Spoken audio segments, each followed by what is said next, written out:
का question paper लेकर आई हूँ। इसकी परीक्षा हुई थी 1 फरवरी 2019 को। चलिए शुरू करते हैं।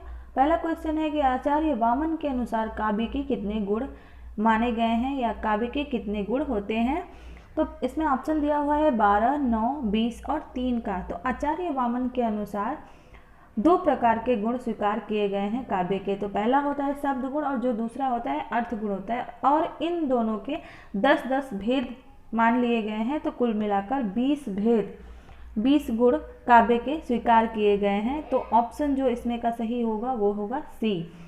अगला क्वेश्चन है कि निम्नलिखित पंक्तियों में कौन सा काव्य गुण है। नील परिधान बीच सुकुमार, खिल रहा मृदुल अधकुला अंग, खिला हो ज्यों बिजली का फूल, मेघबन बीच गुलाबी रंग। तो इसमें जो है माधुर्य गुण है। ज़्यादातर जो श्रृंगार वगैरह के कविताएं होती हैं उसमें माधुर्य गुण पाया जाता है। तो यहाँ पर जो है माधुर्य गुण है।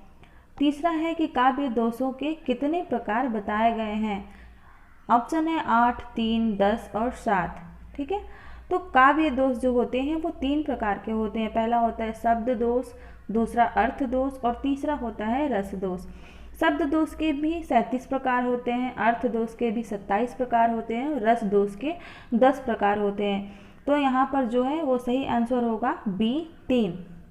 अगला क्वेश्चन है कबीरा खड़ा बाजार में नाटक के रचयिता कौन है। तो इस नाटक के रचयिता जो हैं वो हैं भीष्म साहनी।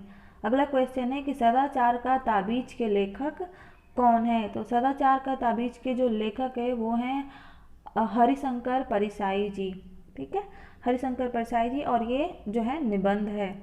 ठीक है, आगे का क्वेश्चन है कि क्रोध निबंध के लेखक कौन है। तो क्रोध निबंध जो है वो आचार्य रामचंद्र शुक्ल ने लिखा था। इसकी एक पंक्ति बहुत मशहूर है कि क्रोध के जो है नकारात्मक और सकारात्मक दोनों पहलू भी हो सकते हैं। क्रोध अगर नकारात्मक होता है तो सकारात्मक भी हो सकता है। क्वेश्चन नंबर 7 है कि घीसू और माधव किस कहानी के पात्र हैं। तो ये जो है कफन कहानी में घीसू और माधव दोनों पाए जाते हैं। पद्मावत के रत्नसेन की पत्नी का क्या नाम था। तो वो था नागमती। नागमती का वियोग वर्णन काफ़ी प्रसिद्ध है, पद्मावत का एक हिस्सा है। तार सप्तक, दूसरा सप्तक, तीसरा सप्तक का संपादन किसने किया था। तो इसका संपादन जो है अज्ञेय जी ने किया था। जो दूसरा सप्तक था उसका संपादन हुआ था 1949 में, 49 में, और इसका प्रकाशन जो हुआ था वो था 1951 में। भारतीय ज्ञानपीठ, और इसमें भवानी प्रसाद मिश्र, शकुंतला माथुर, हरिनारायण व्यास, शमशेर बहादुर सिंह, नरेश मेहता, रघुवीर सहाय और धर्म भारती की रचनाएं संकलित की गई थी।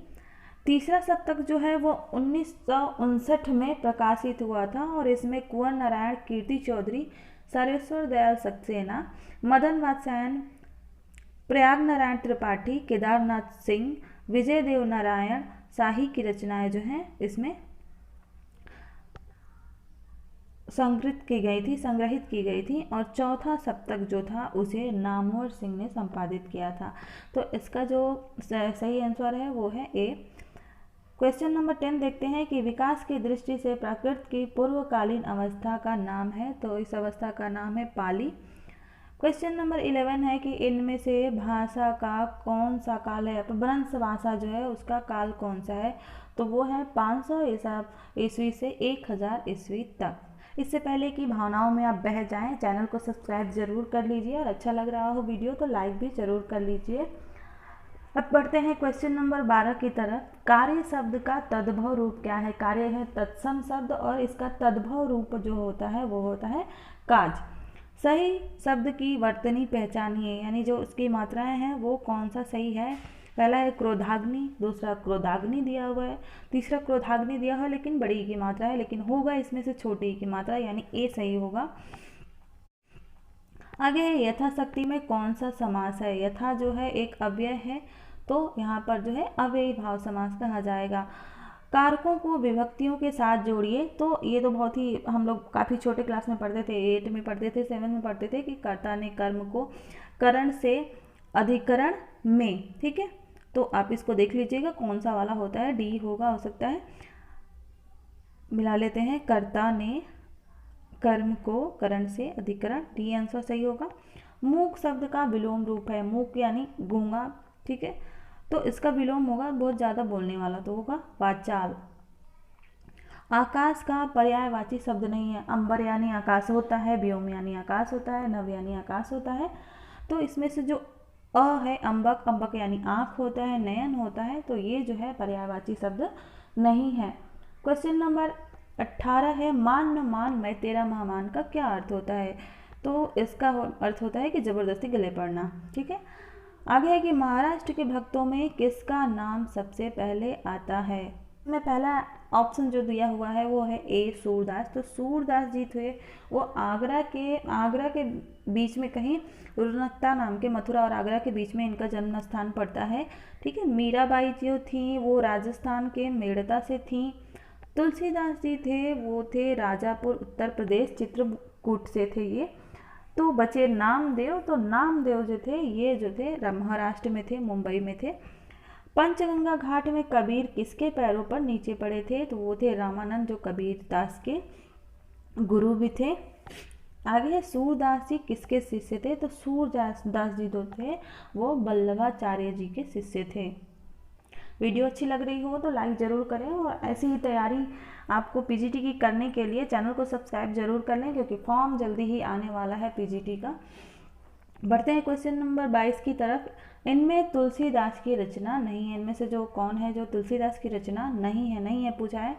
कवितावली, गीतावली, विनय पत्रिका और रामचंद्रिका। तो इसमें से कवितावली, गीतावली और विनय पत्रिका तुलसीदास जी की रचना है, और रामचंद्रिका जो है वो केशव दास की रचना कही जाती है। ठीक है, और रामस्वरूप चतुर्वेदी ने इसे छंदों का अजायब घर भी कहा है रामचंद्रिका को।